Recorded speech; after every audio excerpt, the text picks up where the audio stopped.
Olá, boa tarde. Com a pandemia do novo coronavírus, as escolas fecharam. Com os estudantes em casa, o conteúdo então passou a chegar pela internet ou pela televisão.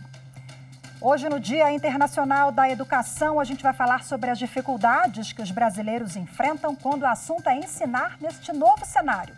E você vai ver também. Ministro Celso de Mello, do Supremo Tribunal Federal, autoriza inquérito para apurar declarações do ex-ministro Sérgio Moro envolvendo o presidente da República. A obtenção de provas inclui o depoimento do ex-ministro da Justiça, Sérgio Moro, e a entrega de documentos que comprovem as acusações feitas por Moro em um pronunciamento na última sexta-feira. Investigado por venda de sentenças, STJ determina afastamento do ex-presidente do Tribunal de Justiça do Tocantins. A decisão prevê também o bloqueio de 4 milhões de reais em bens dos investigados. E ainda capacitação. Escola Nacional de Formação e Aperfeiçoamento de Magistrados do Trabalho promove cursos sobre relações trabalhistas durante a pandemia.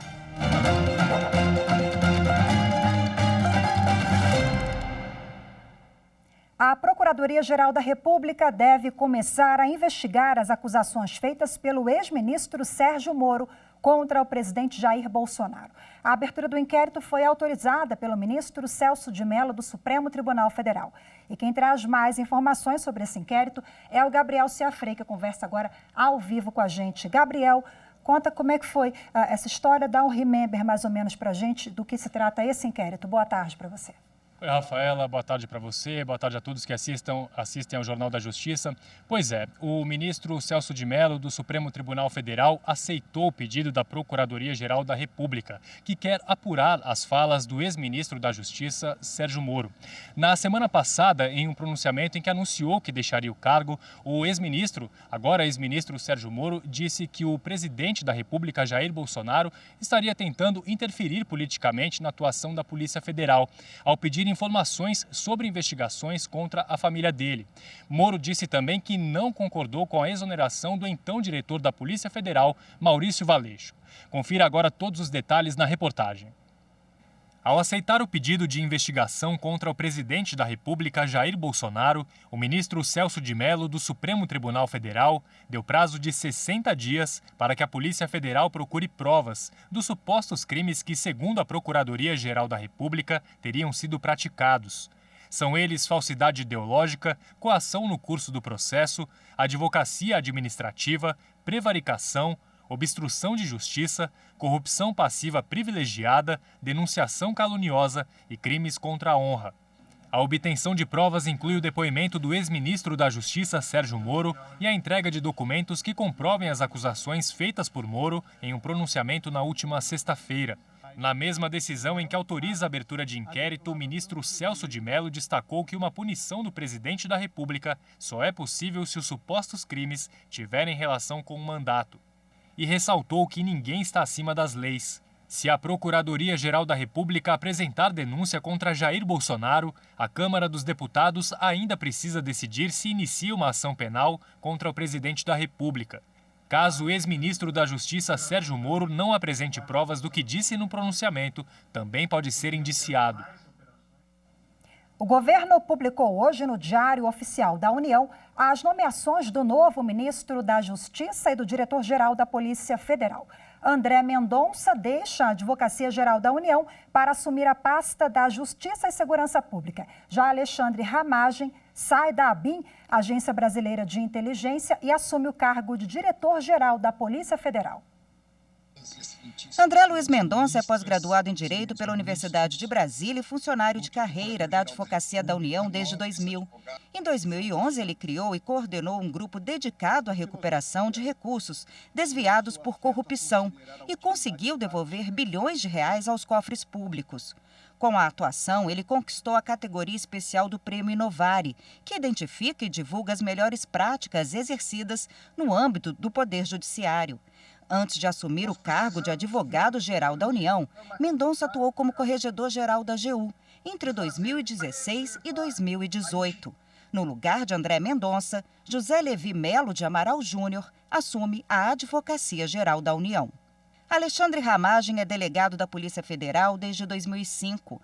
Comandou as divisões de Administração de Recursos Humanos e de Estudos, Legislações e Pareceres. Também participou da coordenação para a Copa do Mundo de 2014 e a Olimpíada de 2016.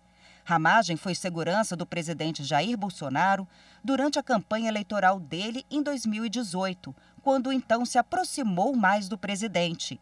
Em junho do ano passado, foi nomeado diretor-geral da ABIN, Agência Brasileira de Inteligência. A juíza Ana Lúcia Petri Beto, da 14ª Vara Civil de São Paulo, aceitou o pedido do jornal O Estado de São Paulo para que o veículo tenha acesso aos resultados dos testes de Covid-19 feitos pelo presidente Jair Bolsonaro. A decisão da juíza é baseada no artigo 1º, parágrafo único da Constituição Federal, de que o titular do poder político é o povo. O prazo dado pela Justiça é de 48 horas para que a União apresente os laudos de todos os exames feitos pelo presidente da República para identificar se houve ou não infecção pelo novo coronavírus. E na última sessão de julgamentos pelo plenário virtual, os ministros decidiram manter a competência da Justiça Eleitoral do Rio para processar e julgar o ex-governador do Rio de Janeiro, Antony Garotinho, acusado de crime eleitoral, corrupção passiva e lavagem de dinheiro. Veja agora outros destaques com a consultora jurídica da TV Justiça, a Gisele Reis. Foram várias decisões importantes ao longo desta última semana. Eu começaria dando destaque para uma que tratou de prescrição. Este instituto ele está previsto no Código Penal e ele determina o prazo que o Estado tem para condenar alguém pela prática de um crime. A própria lei ela também estabelece situações em que esse prazo é interrompido e, nestes casos, ele começa a ser contado novamente. A grande discussão que se tinha era saber se a decisão condenatória proferida pelo tribunal constituiria um desses marcos interruptivos.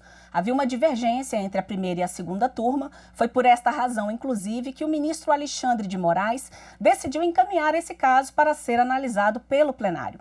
Os ministros, por maioria, o Supremo Tribunal Federal, entendeu que esta decisão condenatória proferida por tribunal, em qualquer hipótese, ela interrompe o prazo prescricional. Ou seja, mesmo naquelas situações em que o tribunal confirma uma condenação anterior, ou naquelas hipóteses em que há uma alteração da decisão anterior, em que antes era absolutória, passa a ser condenatória, ou quando ele aumenta a pena, ou seja, qualquer tipo de decisão condenatória em segunda instância, ela irá interromper este prazo que o Estado tem para poder condenar.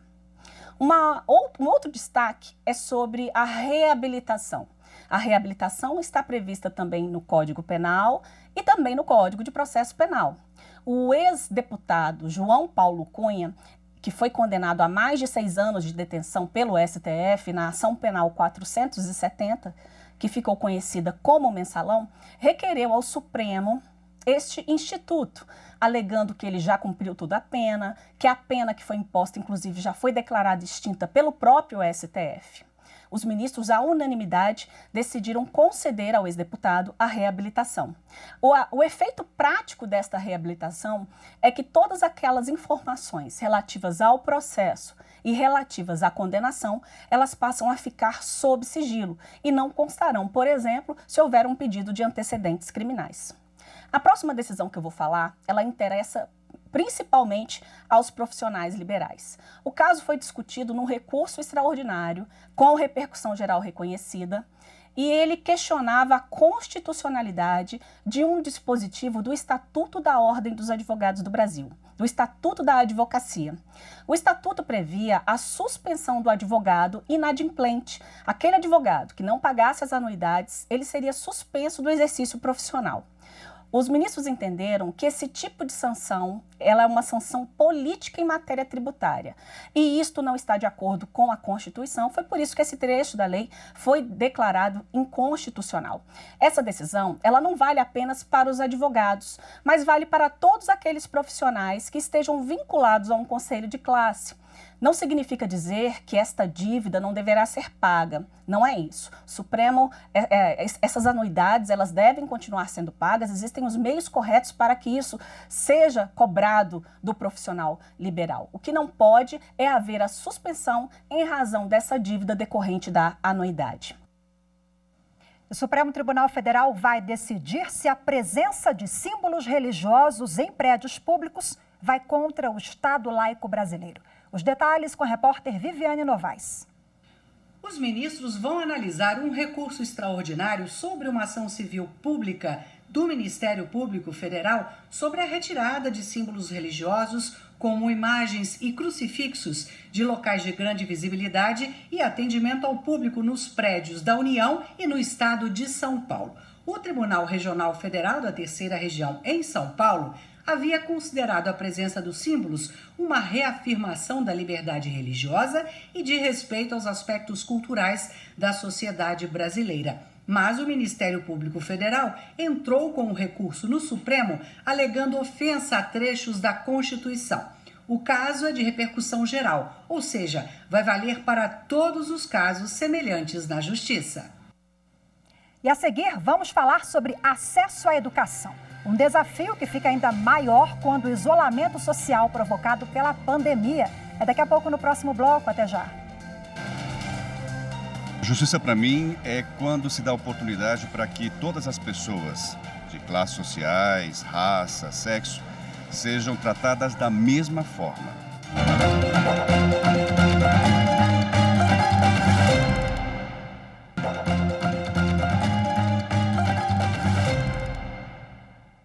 O Superior Tribunal de Justiça determinou o afastamento do desembargador e ex-presidente do Tribunal de Justiça do Tocantins, Ronaldo Eurípedes de Souza.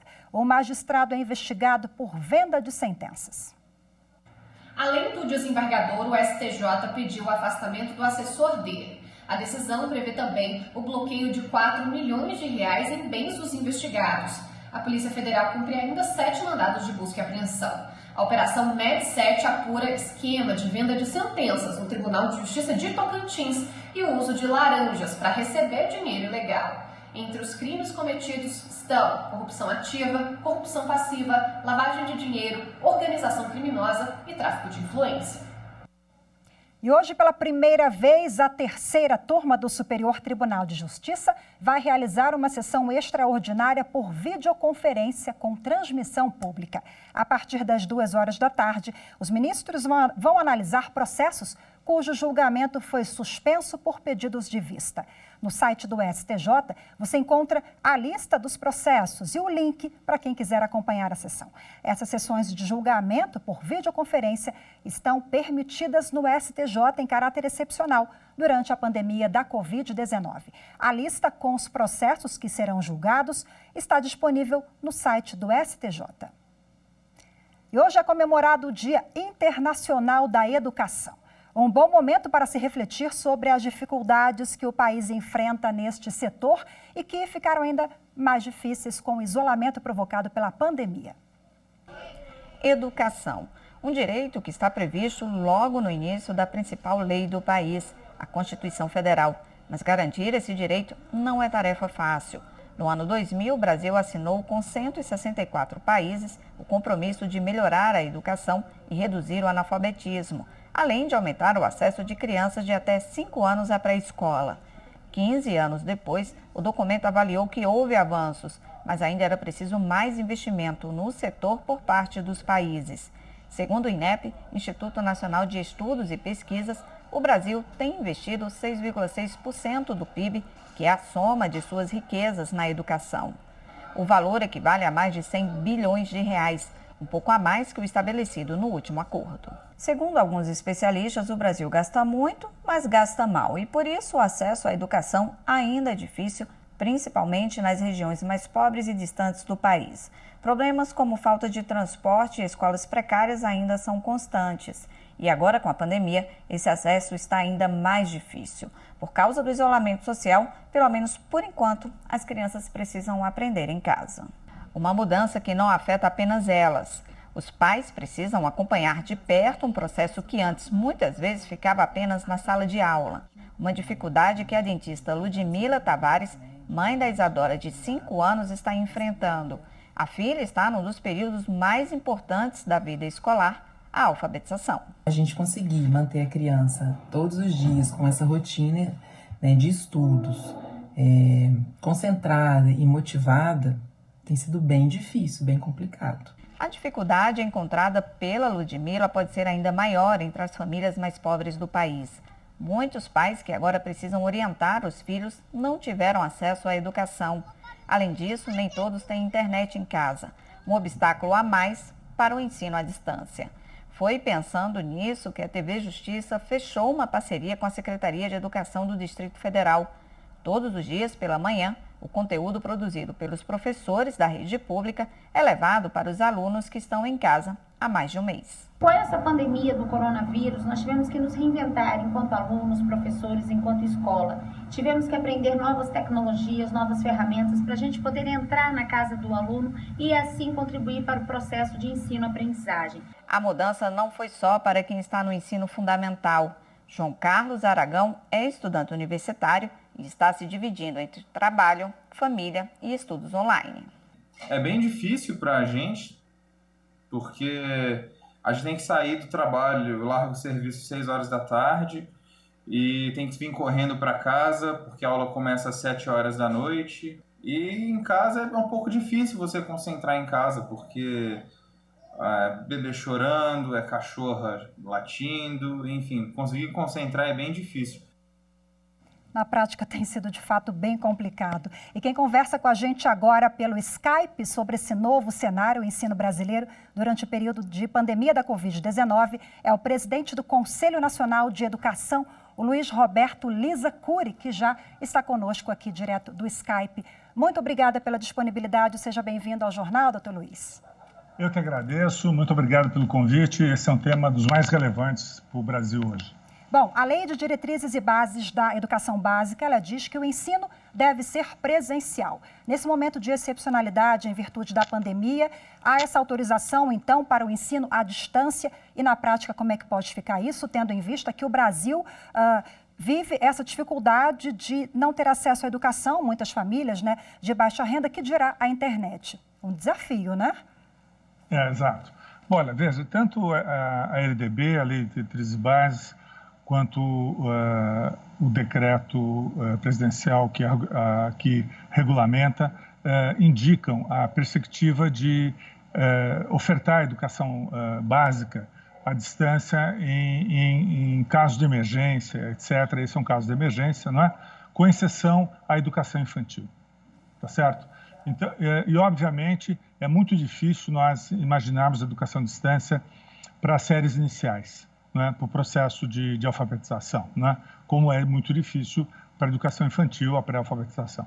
Então, o que o Conselho Nacional de Educação, em articulação com o Ministério da Educação e os conselhos estaduais, municipais, secretarias estaduais, enfim, com sistemas educacionais de estados e municípios, está fazendo agora, ampliando, discutindo, aprofundando as perspectivas, tá certo?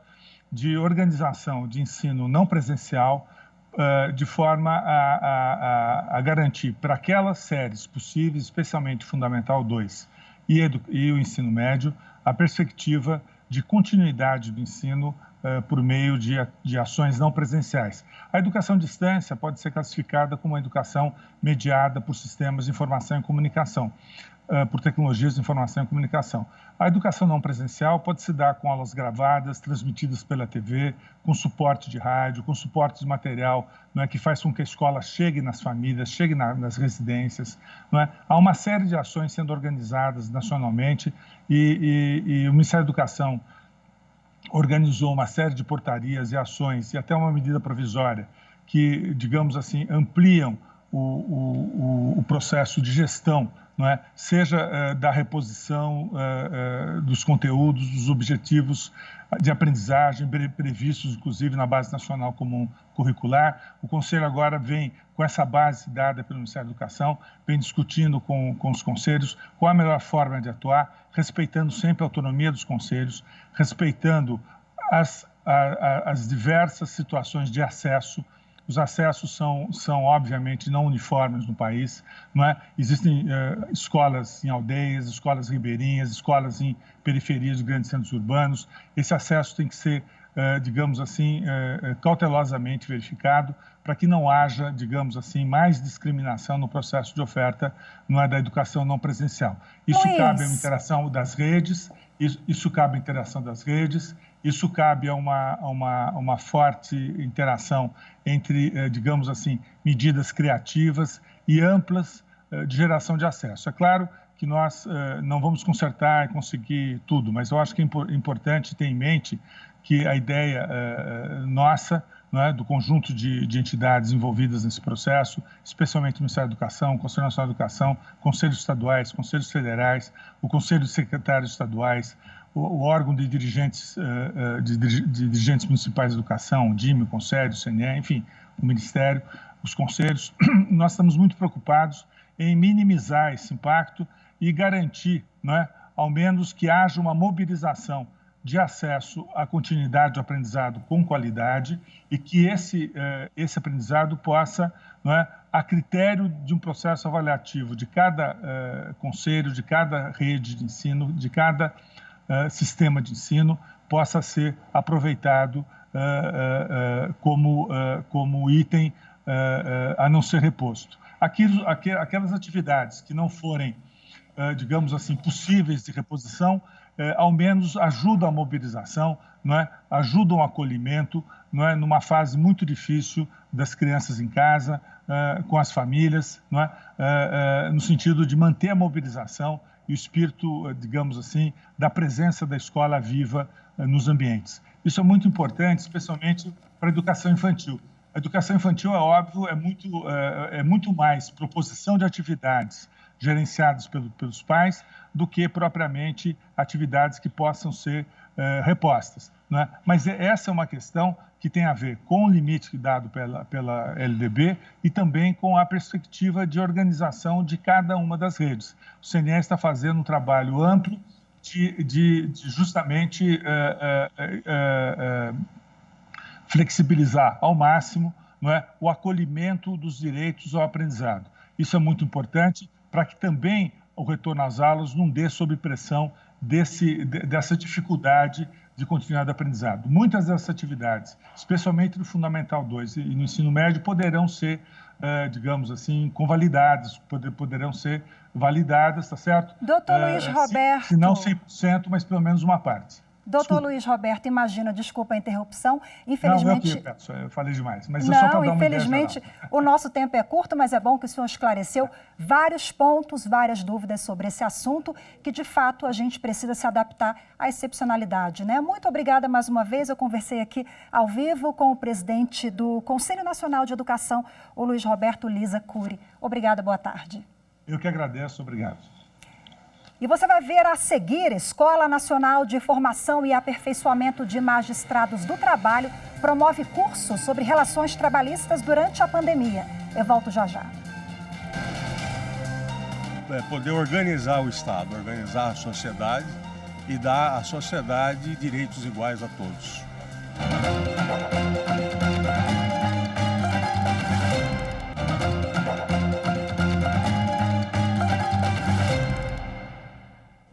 A Escola Nacional de Formação e Aperfeiçoamento de Magistrados do Trabalho, a ENAMAT, promove até quinta-feira um curso sobre as relações de trabalho em meio à pandemia de coronavírus. A capacitação online para magistrados de todo o país bateu recordes de inscrições.